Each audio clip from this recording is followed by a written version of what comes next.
할렐루야. 네, 이 저녁에 우리 주님 앞에 나오신 여러분들을 환영하고 축복합니다. 자, 오늘 마가복음 14장 43절부터 52절 말씀은 성경에서 볼 수 있는 가장 슬픈, 가장 비극적인 장면을 우리에게 말씀해 주고 있습니다. 예수님이 당신의 사랑하는 제자에게 배신당하고 은 30냥에 팔려가는 그런 장면을 우리에게 보여주고 있습니다. 어찌 보면 인간의 역사는 배신의 역사입니다.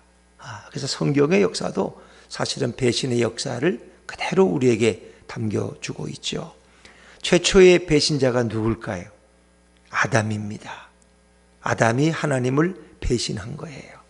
왜냐하면 하나님은 인간에게 엄청난 기대를 가지시고 하나님의 형상대로 그를 만드셨어요. 그리고 하나님의 영을 불어넣어 주셨어요. 그래서 하나님 외에 참으로 인간을 능가할 자가 없는 것입니다. 지난주에도 말씀드렸듯이 천사들이 이 인간을 시기할 정도로 하나님은 인간을 귀한 존재로 만드셨어요. 그래서 인간이 창조되기 전에는 하나님 다음에 천사들이 권세를 가지고 행사했지만 인간이 만들어진 다음에는 인간이 2위이고 천사는 3위로 밀려날 정도로, 그래서 천사들이 시기하고 질투해서 하나님 앞에 반역할 정도로 어찌 보면 하나님은 인간을 그렇게 귀하게 창조하신 거예요.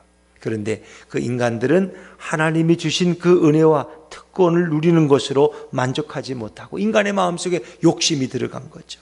결국은 사단의 꾀임에 빠져서 인간은 하나님의 금지 명령을 어기고 선악과를 따먹어서 하나님처럼 되려고 하는, 하나님처럼 눈이 밝아지려고 하는 어리석은 시도를 했지만 그것은 배신으로 끝나고 인간은 결국 에덴 동산에서 추방당합니다. 그리고 인간은 가장 나약한 존재로 비참하게 살아가는 그런 슬픈 존재가 되어버리고 말았습니다. 이것이 바로 하나님을 배신한 첫 번째 배신의 모습이죠. 자, 그런데 오늘 성경에는 가룟 유다가 예수님을 배신하는 모습이 나옵니다. 가룟 유다는 누굽니까? 3년 동안 예수님을 따라다니던 제자였습니다. 스승과 제자 사이에, 그것도 아마 제자 중에서도 가장 똑똑하고 현명하고 신뢰할 만하기 때문에 아마 가룟 유다에게 이런 돈꾀를 맡기는 중책을 맡겼을 것입니다. 근데 결국 유다는 예수님의 기대에서 벗어났습니다. 물론 그에게 회개할 기회가 있었어요. 예수님이 마지막 만찬에서 너희 중에 한 사람이 낙을 팔 것이다. 또 다른 번역에 보면, 복음서에 보면 내게 떡을 받을 자가 내게 나를 배신할 것이다. 나를 팔을 것이다. 그래서 예수님이 떡을 찍어서 유다에게 주었는데 유다가 그 떡을 먹고는 밖으로 나가버리죠. 참으로 그는 그 마귀의 유혹 앞에서 자신을 절제하지 못하고 결국은 예수님을 배신하는 그런 불행한 제자가 되고 맙니다. 예수님의 머리에 향유를 부었던 한 여인의 그 헌신을 가룟 유다는 폄하했어요. 왜 이를 귀한 향유를 낭비하느냐? 이걸 팔아면 300데나리온 받으면 가난한 자들을 도울 수 있는데, 그런데 그는 도둑이기 때문에 그것을 팔아 돈꾀에 넣으면 그것을 훔치려고 생각하고 있었다는 것입니다. 어찌 보면 배신이라는 것은 가장 가까운 사이에 일어나는 거 아닙니까? 요즘 그냥 제목만 봐고 이렇게 내용 소개되는 거 보면 부부의 김희애가 나오는 그 부부의 세계인가 드라마가 있는데, 어찌 보면 남편이, 가장 아내가 믿고 신뢰했던 남편이 다른 여자 향해 숨겨놓은 여자가 있고, 그래서 결국 믿었던 아내를 배신하는, 그러니까 아내가 또 남편에게 복수하는 그런 이야기가 아마 그 드라마의 내용인 것 같아요. 어찌 보면 가장 가까운 사이에, 멀리 있는 사람은 절대 배신하지 않습니다. 배신할 수가 없죠. 근데 가장 가까이 있는 사람, 가장 믿었던 사람이 등을 돌릴 때 우리는 그것을 배신이라고 그렇게 이야기합니다.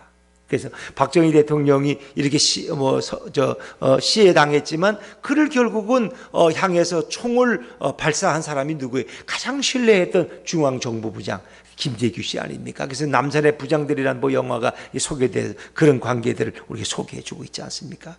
로마의 유명한 장군 중에 시저라는 장군이 있어요. 그가 군사들을 이끌고 영국을 정복했습니다. 그리고 돌아오는데 그의 인기가 하늘을 찌를 듯 했어요. 그래서 이제 백성들은 온 관심이 시저에게 향했어요. 그러니까 원로원이 그걸 보고 불편하게 생각해요. 그래서 이 모든 권한을 원로원에게 넘기라고 그랬지만 시저는 넘기지 않습니다. 그리고 자기가 황제가 되려는 꿈을 꿔요. 그래서 그의 유명한 말이 내가 루비콘 강을 건넌다. 루비콘 강을 건넌다는 것은 결국은 로마를 정복해서 스스로 황제가 되겠다는 거예요. 근데 그를 당할 자가 없고 그를 막을 자가 없어요. 그런데 마지막에 황제가 되기 전에 그는 살해를 당하는데 그를 뒤에서 칼을 찌른 자가 브루토스라고 하는 자인데 자기가 가장 신뢰하던 자기의 부하예요. 그 부하에 의해서 등에 칼을 찍히는. 그러니까 결국 배신이라는 건 뭐예요? 앞에서가 아니라 뒤에서 등에다가 칼을 찍는 거예요. 그러면서 그 시저가 죽으면서 하는 말이 브루토스 너 맞아. 내가 가장 믿었던 너가 어떻게 나를 배신할 수 있느냐. 어찌 그것이 배신의 이야기인 것입니다. 그 제가 이렇게 늘 목회하면서 선배 목사님들이 자주 듣는 말이 있어요. 어느 교회에 부임하면 어떻게 해요? 제일 먼저 뭐 받아주는 사람? 가방 받아주는 사람. 짐 옮겨주고 가방 받아주는 사람이 나중에 그 목사님 그 교회에서 목회할 때 제일 힘들게 하는 사람이라고 그런 얘기 선배들이 자주 해요. 근데 그게 틀린 얘기는 아닌 것 같아. 저도 가만히 이렇게 지나고 온 목회를 이렇게 돌아보면은 제가 어느 교회 새로 부임했을 때 제일 먼저 반갑게 맞아주고 막 죽 쏘고 막 이렇게 짐 정리해 주던 분들이 되게 나중에 불편하게 되더라. 왜? 그분들이 그만큼 목회자를 아끼고 사랑하지만 그게 뭐예요? 결국은 기대가 많다는 거예요. 내가 이렇게 목회자에게 잘하면 목회자도 나를 좀 특별하게 생각해 줘야 된다. 근데 그게 그렇지 않잖아요. 목회라는 게. 그 나중에 서운한 마음이 드는 거예요. 그래서 결국 떠날 때 보면은 그분들이 좀 이렇게 거리가 멀어지는 것을. 제가 이제 지난 영신교회에 이렇게 목회 부임하실 때도 제일 먼저 와서 이렇게 책을 받아주고 책을 놓을 데가 없으니까 책장을 사와가지고 다 정리해 주던 분들이 나중에는 좀 이렇게 서운한 관계가 되더라. 왜냐하면 그분들은 이렇게 목회자에게 기대하는 게 있는데 목회자는 또 그분들만 이렇게 편애할 수가 없잖아요. 목회라는 걸 여러 교인들을 똑같이 대해야 되니까 그러다 보니까 그게 서운한 마음이 들고 그런 걸 제가 이렇게 느껴요. 근데 어찌 보면 멀리 있는 사람은 배신하지 않습니다. 가장 가까이 있는 사람이 결국은 배신하게 되는 거예요. 어찌 보면 오늘 우리도 마찬가지입니다. 우리가 예수님의 사랑을 한 몸에 맞는 우리들이 예수님을 배신하는 경우들이 너무나 많을 수 있다는 거예요. 그래서 오늘 본문은 가룟 유다의 배신만이 아니라 결국은 뭐예요? 베드로의 배신까지도 이어지게 되는 거죠. 베드로가 장담했잖아요. 다른 제자들은 몰라도 나만은 결코 그렇지 않을 것이다. 그런데 결국은 베드로도 어이없이 무너져 버리잖아요. 또 야고보와 요한 뭐 말할 것도 없어요. 그들은 다른 사람은 몰라도 우리는 절대로 그렇지 않아요. 야고보와 요한도 결국 제자들과 함께 도망가는데 앞장섰어요. 그래서 오늘 성경에 가장 슬픈 구절이 있다면 오늘 50절 말씀이에요. 50절 말씀. 한번 50절 한번 먼저 읽어볼까요? 50절입니다. 시작. 제자들이 다 예수를 버리고 도망하니라. 어떻게 성경이 이런 표현을 썼을까? 그들이 다 예수, 한결같이 다 예수를 버리고 도망하니. 3년 동안 동고동락했던 예수님이신데 그 예수님이 체포되는 순간에 그들은 뒤도 안 들어보고 도망했다는 거예요. 거기다가 한 청년은 뭐예요? 벗은 몸에 배 혼니부를 두르고 예수를 따라가다가 무리에게 잡힘에 혼니부를 던져버리고 벗은 몸으로 도망. 이건 참 우스꽝스러운 얘기예요. 이게 실제 있었던 얘기 아닙니까, 여러분? 그래서 이 사람이 누구냐? 이 추측이 많아요. 근데 이제 마가 요한이라는 그런 설명이 많습니다. 마가 요한은 이 마가복음을 기록한 이에요. 마가 요한은. 그 마가 요한이 나중에 이제 사도 바울과 함께 이렇게 여행을 떠났다가 너무 힘들어서 돌아온 인물이 이 마가 요한인데 이 다락방집 주인이에요. 그 당시 다락방에 큰 다락방에 120명이 모일 정도의 다락방을 가졌다는 것은 이제 부유했다는 거예요. 근데 그런 집수적인 제자는 아니었지만은 늘 예수님을 자기 집에 이렇게 사모하던, 자기 집에 찾아오니까 사모하던 그런 젊은이였어요. 그래서 그가 어느 날은 이제 예수님이 겟세마네 동산에 가셨다고 하니까 거기를 보고 싶어서 쫓아왔는데 그가 이렇게 집에서 입던 옷을 그냥 그대로 입고 왔어요. 벗은 몸에 혼입을 그러니까 겉옷만 하나 걸치고 왔다는 거예요.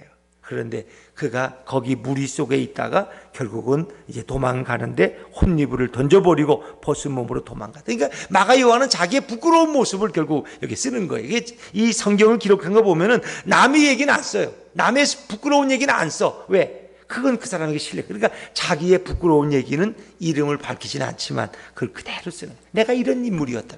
마가 요한이 나중에는 정말 사도 요한의 사도 바울의 아주 친절한 그런 아주 친밀한 제자가 되고 그리고 감옥에 갇힌 바울과 함께 많은 그 사랑의 교제를 나누는 것을 우리가 볼 수 있습니다. 한때는 이제 사도 바울도 그와 함께 선교 여행하다가 이 마가 요한이 돌아가자 그러고 이렇게 하니까 그 다음 2차 선교 여행에는 마가 요한을 데리고 가지 않습니다. 그러니까 이제 마가 요한은 다른 사람 바나바와 함께 다른 팀을 만들고 사도 바울은 또 다른 사람과 함께 여행을 떠나는 뭐 그런 슬픈 모습이 나옵니다만은 나중에는 그것이 다 화해되어지고 정말 누구보다도 사도 바울을 사랑했던 인물이 마가 요한인데 이 젊은 마가 요한이 바로 마가 요한의 저자로 그렇게 밝혀지고도 있다 하는 것입니다. 자, 오늘 우리는 이 성경 속에서 누구나 우리가 정말 다 예수를 잘 믿기 원하지만 누구 뭐 예외로 하고 우리 다 이렇게 예수님을 배신할 때가 너무나 많다는 겁니다. 이 지하들의 모습이 곧 우리들의 숨겨진 내면의 모습일 수도 있어요. 나만은 그렇지 않을 것이다. 하지만 우리 인간들은, 우리 성도들도 너무나 연약해서 때로는 예수님을 배신할 때도 있고 때로는 인간적인 혈기를 가지고 말씀을 무시할 수 있다. 이 베드로도 오늘 칼을 들어서 말고의 귀를 자르는 것은 사실 예수님이 원한 일이 아니었어요. 그 예수님이 그 말고의 귀를 붙여주잖아요. 그래서 뭐라 그래요? 여기 성경이 없지만 칼을 쓰는 자는 칼로 망한다는 거예요. 예수님 그런 말씀했어요. 제자들에게 너희가 이제 검을 준비하라 그랬어요. 검을. 근데 사실은 그거는 말씀의 검을 준비하라는 거예요. 왜? 어려운 때가 오니까 너희가 흔들린다는 거예요. 도망간다는 거예요. 예수님 알고 계시죠? 그러니까 너희가 말씀으로 무장하라는 거예요. 이 말씀이라는 건 검이거든. 예리한 검. 근데 그걸 오해해가지고 그런 검을 아마 준비했던 것 같아요. 그래서 그는 말고의 길을 배웠지만 예수님은 칼을 쓰는 자는 칼로 망한다 하면서 다시 말고의 길을 붙여주는 그런 모습을 우리가 볼 수 있죠. 오늘 이 본문 속에는 다 도망가는 지하들의 안타까운 모습들, 결국 이것이 누구냐? 오늘 우리들의 모습이 될 수 있다는 거죠. 마가복음의 강해를 기록한 도널드 잉글리시라는 박사님은 그런 말을 했어요. 우리는 모두 유다처럼 그렇게 극적이지는 않더라도 주님을 배반할 수 있으며 또 배반하며 살아간다. 그건 목사인 저 자신도 여러분들도 누구나 예수님을 배반하고 배신할 수 있다는 것입니다. 그것이 뭐 예수님을 은사순양에 팔아먹는 그런 것은 아니지만 우리의 삶 속에서 우리는 예수님의 말씀을 어기고 또 때로는 예수님을 부인하고 그 말씀을 불순종할 때 그것은 바로 배신하는 것과 같은 거라고 할 수 있겠죠. 자, 오늘 우리 성경 한번 다시 읽으면서 좀 말씀을 나누기를 원합니다. 43절 말씀을 먼저 읽어볼까요? 43절입니다. 시작. 예수께서 말씀하실 때에 곧 12 중에 하나인 유다가 왔는데 대제사장들과 서기관들과 장로들에게서 파송된 무리가 검과 몽치를 가지고 그와 함께 하였더라. 아멘. 예수께서 말씀하실 때 곧 12 중에 하나인 유다가 왔다는 거예요. 이 성경을 유다를 가리키는데 12 중에 하나라 그래요. 12 중에 12명의 제자 중에 한 사람, 그가 바로 예수님을 팔아버리는 그런 유다라는 것입니다. 근데 그가 왔는데 어떻게 왔어요? 많은 무리를 데리고 왔어요.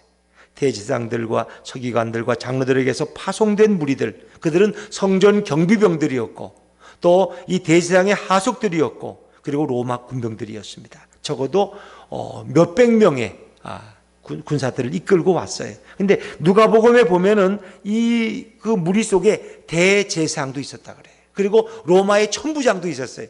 그러니까 천부장은 1,000명의 군사를 이끌지만은 뭐 1,000명까지 데리고 왔겠어요. 적어도 수백 명의 군사를 데리고. 여기 보니까 검과 몽치를 가지고 왔다. 이 몽치라는 것은 아주 작고 단단한 이 막대기인데 주로 성전 경비병들이 사용하는, 그래서 이스라엘 사람들이 반란을 일으키면 그들을 제압하는 그것이 바로 이 몽치예요. 그들은 검과 몽치를 가지고 가룟 유다를 따라왔다는 거죠.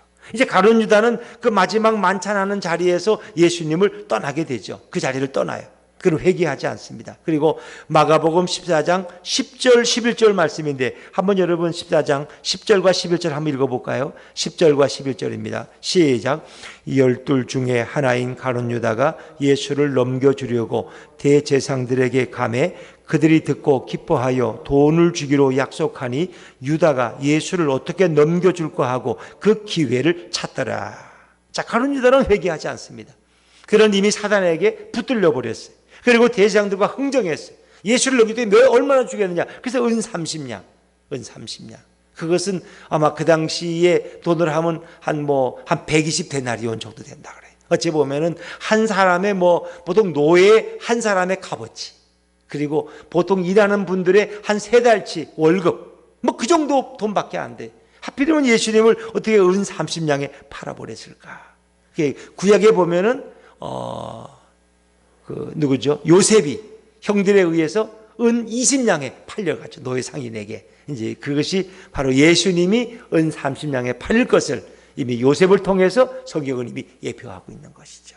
예수님은 은 30냥에 이 가룟 유다, 사랑하는 제자에 의해서 팔려가시는 그런 참 모욕을 어찌 보면 경험하시지만 이미 그것은 하나님의 계획 속에 이미 준비되어 있던 섭리였고 예수님은 그 길을 흔들리지 않고 가시는 겁니다. 자, 우리 44절 읽어볼까요? 44절입니다. 44절 시작. 예수를 파는 자가 이미 그들과 군호를 짜 이르되 내가 입 맞추는 자가 그이니 그를 잡아 단단히 끌고 가라 하였는지라. 참 이 것을 보면 슬퍼요. 그 예수를 파는, 유다라는 이름이 없어요. 이제는 예수를 파는 자. 가룟 유다라는 말은 그가 가롯지방, 가롯이라는 동리의 출신이기 때문에 가롯 유다라고 부르죠. 가룟 유다. 그런데 그의 이름을 예수를 파는 자라고 나와 있어요. 예수를 파는 자가 이미 그들과 군호, 어떤 암호, 신호를 사인을 만들었어요. 그래서 내가 입 맞추는 자가 예수니까 그를 단단히 붙잡으라는 겁니다. 왜? 그때가 새벽이었고 아직 어두운 시기였기 때문에 로마 군병들도 예수를 구분하기 어려웠어요. 엉뚱한 사람을 붙잡을 수 있고 놓칠 수 있고, 그래서 가룟 유다가 앞장서서 그들을 데리고 예수님께 온 거예요. 그리고 사인하기를 내가 입 맞추는 자가 바로 그 예수다. 그를 잡아 단단히 끌고 가라. 이게 뭐예요? 놓치면 안 된다는 거예요. 왜? 예수는 가끔 능력을 행하기 때문에 그를 단단히 붙잡으라는 거예요. 단단히. 단단히. 예수님을 가장 잘 아는 가룟 유다가 그런 주문까지 했어요. 그를 잡아 단단히 끌어가라 하였는지라. 이 배신이라는 건 이렇게 참 안타까운 거예요. 이 부부가 살다가 헤어지면 뒤도 안 돌아본다 그러더라고요. 왜? 너무 쌓인 게 많아가지고. 근데 가룟 유다는 자기가 뭔가 예수님을 통해서 얻고자 하는 기대를 가지고 따랐는데 결국 자기 생각하고는 예수님이 다른 길을 갔거든. 아마 가룟 유다가 원하는 것은 예수님이 아마 로마에 대항해서 싸우는 열혈 군사가 되는 거였을 거예요. 그런데 예수님은 평화의 왕으로 오셨어요. 그분은 빛으로 오셨어요. 그래서 가룟 유다가 기대하던 그런 예수님의 모습이 아니었어요. 그런 결국 실망해서 예수님을 은 30냥에 팔아버리기로 작정하는 거예요. 자, 그런데 그가 배반의 키스를 어떻게 할까요? 45절 말씀 같이 45절입니다. 시작. 이에 와서 곧 예수께 나와 랍비오 하고 입을 맞추리 그랬습니다. 오늘 성경은 여기까지 나오지만 다른 복음서에 보면은 예수님께서 이 유다를 향해서 친구여라고 이렇게 다정하게 부르십니다. 가룟 유다는 이미 마음을 정하고 예수님을 팔기 위해서 그 더러운 배신의 키스를 예수님의 볼에 합니다. 근데 사실 키스라는 것은 연장자가 아랫사람에게 하는 건데 가룟 유다는 지금 그런 걸 따질 형편이 아니죠. 근데 예수님은 전혀 흔들리지 않습니다. 조금도 변함없어요. 왜? 예수님은 이미 겟세마네 동산에서 한 번, 두 번, 세 번 기도하시면서 그 마음이 확정되고 확정되었기 때문에 흔들림이 없습니다. 예수님은 하나님이 준비하신 그 길로 나가시는 거예요. 그래서 예수님은 아주 담담하게 가룟 유다에게 화를 내지도 않고 그에게 실망한 표정을 보이지도 않습니다. 담담하게 예수님은 그를 맞이하십니다. 그리고 46절에 보니 그들이 예수께 손을 대어 잡거늘 예수님은 순순히 체포되십니다. 우리가 다른 요한복음 18장에 보면은 이제 이 로마 군병들이 예수를 잡으러 왔어요. 그리고 예수님을 찾아 예수란 자가 어디 있느냐? 그 예수님이 그래요. 내가 그니라 라고 말씀하세요. 근데 놀랍게 성경에 보니까 그 내가 그니라는 그 말씀에 그들이 놀라서 땅바닥에 다 엎드려 버려요. 그리고 한 몇 미터 뒤로 밀려나서 엎드려 버렸어요. 그건 왜? 예수님의 그 내가 그니라는 그 첫 번째 음성은 바로 하나님의 능력의 음성이었어요. 그 놀라운 하나님의 신적 음성 앞에 그들은 다 엎드려, 자기들도 모르게 그냥 엎드려져 버리는 거예요. 예수님은 충분히 천군 천사를 동원해서 그 로마 군병들을 물리칠 수 있었어요. 그런데 예수님은 그렇게 하지 않습니다. 두 번째 예수님은 내가 그니라라고 말씀하셔요. 그때 그들이 결국은 예수님을 이제 잡기 위해서 손을 대게 됐죠. 그리고 예수님을 체포하게 되는 것입니다. 예수님은 이미 잡히기로 작정하셨고 순순히 그들을 따라가는 거예요. 왜? 도살장에 끌려가는 어린 양같이, 아주 순한 양같이. 왜? 우리들을 위해서 결국 당신의 생명을 내어주기 위해서 그 구원의 길을 향해서 예수님은 나아가시는 거예요. 근데 이제 그때 한 사람이 칼을 빼어서 사고를 친 거예요. 자, 우리 47절, 46절, 47절 같이 읽죠. 시작. 그들이 예수께 손을 대어 잡건을 곁에 서 있는 자 중에 한 사람이 칼을 빼어 대제사장의 종을 쳐 그 길을 떨어뜨리니라. 대제사장의 종 말고라는 자죠. 말고라는 자.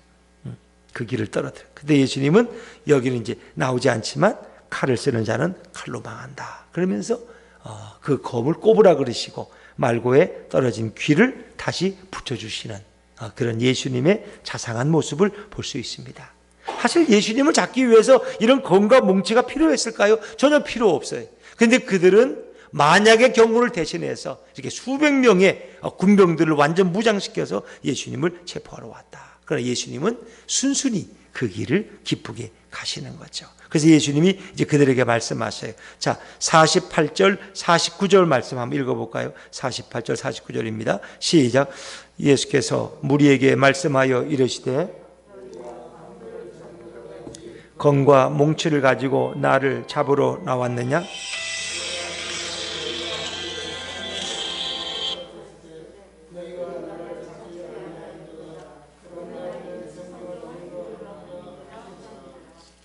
아멘. 그렇습니다. 예수님은 어찌 보면은 성경을 이루기 위해서 왜냐하면 그 성전에서 예수님은 체포되지 않거든요. 그래서 성전에서는 예수님이 말씀을 전하셨지만 그들은 성전에서 사실 잡지 않았어요. 그리고 겟세마네 동산에서 그들을 결국 잡는데 예수님은 너희가 왜 강도를 잡는 것 같이 검과 뭉치를 가지고 언제 나를 잡을 수 있었는데 굳이 그렇게 할 필요가 있느냐 하는 말씀인데 이것은 바로 성경을 이루려 성경의 말씀을 약속을 이루려 함이니라. 그래서 예수님의 행적 하나하나는 결국은 뭐예요? 성경의 약속을 이루어 나가시는 거예요. 그 모든 하나도 다 성경에 이미 예고된 예수님의 순환에 예고된 그런 것들을 하나씩 이루어 나가시는 과정을 우리는 볼 수가 있죠. 예수님은 조금도 당황하지 않으십니다. 예수님은 조금도 흔들리지 않으십니다. 예수님은 순순히 체포되시고 그리고 고난의 십자가를 향해서 예수님은 걸어가십니다. 자, 그런데 이제 그런 모습 속에서 제자들의 모습은 어떠했습니까? 제자들이 다 예수를 버리고 결국은 도망하니라. 이것이 3년 동안 예수님과 동고동락하던 그런 제자들의 모습이었습니다. 참 너무나 슬프고 안타까운 모습이죠. 그러나 이제 그들이 나중에는 다시 다 돌아와서 회개하고 성령을 받고 정말 복음을 위해서 생명을 던지고 달려나가는 위대한 복음의 전사들이 되는 것이죠. 특별히 가룟 유다는 이런 일을 행하고 나서 그는 후회하게 됩니다. 그리고 나서 대제사장들에게 가서 다시 돈을 던져놓고 예수를 돌려달라 그러니까 예수님 돌려줄 수가 없죠. 그래서 가룟 유다는 결국은 스스로 목을 매서 자살하게 되는데 사실 가룟 유다가 하나 몰랐던 게 있어요. 우리는 늘 주님을 배신할지라도 주님은 우리의 배신을 용서하시는 분이라. 아니 이미 용서하셨어요. 그래서 가룟 유다는 얼마든지 다시 주님 앞에 돌아갈 수가 있었어요. 그런데 가룟 유다는 그걸 알지 못했어요. 내가 예수님을 팔아버렸는데 내가 어떻게 용서받을 수 있느냐, 그걸 알지 못했어요. 용서의 은총을 몰랐어요. 그래서 결국 그는 스스로 자결하고 지옥에 떨어지는 불쌍한 존재가 됐어요. 어찌 보면 가룟 유다나 뭐 비슷하게 그 계집종 앞에서 예수님을 모른다고 저주까지 하고 3번 부인한 베드로는 예수님의 은총의 앞으로 무릎을 꿇잖아요. 결국 베드로는 회개하고 새로운 사도가 되고 그리고 정말 가장 으뜸되는 사도로서 그 사명을 다시금 감당하게 되죠. 그리고 예수님은 그를 친히 찾아가셔서 그를 다시 이렇게 세워주시는 예수님의 사랑을 우리는 경험할 수가 있죠. 우리가 늘 주님을 배신합니다. 그러나 주님은 우리를 언제든지 용서하고 계십니다. 그래서 탕자가 아버지 집을 떠나지만은 이미 아버지는 그 집 떠난 탕자를 이미 용서하고 기다리고 계셨다는 거죠. 그것이 주님의 마음이에요. 주님의 사랑은 한없이 높고 정말 바다같이 넓고 우리는 늘 배신해요. 우리의 삶 속에서, 우리의 말씀의 실천 속에서, 또 우리가 물질 생활 속에서, 또 때로는 내 입술로 주님을 늘 배신하며 살아가요. 그러나 주님은 그 모든 것을 다 용서하시고 용납하시고 우리가 돌아올 때는 늘 반갑게 맞아주시는 그런 주님의 모습이죠. 우리는 제 아들의 뒷모습을 통해서 오늘 우리들의 모습을 봅니다. 어찌 보면 그 가룟 유다만이 아니라 결국 베드로와 야고보, 요한 모든 제 아들이 다 예수님을 배신하고 떠났지만 예수님은 그들을 다시 다 품어주십니다. 이것이 주님의 사랑입니다. 그래서 목사도 잘못할 때가 있고 또 중직자들도 실수할 때가 있고 그렇습니다. 그러나 주님은 그들이 회개하고 돌아올 때 누구든지 다 받아주시는 주님의 품인 것입니다. 그 좋으신 예수님, 그 사랑의 예수님, 70번씩 7번이라도 용서하라고 하신 그 주님의 넓은 품에 우리가 안겨서 살아간다는 것이 얼마나 놀라운 축복인지 모릅니다. 오늘도 예수님과 동행하고 예수님의 그 사랑 안에서 늘 거하는 저와 여러분의 삶이 될 수 있기를 주의 이름으로 축원합니다. 기도하겠습니다.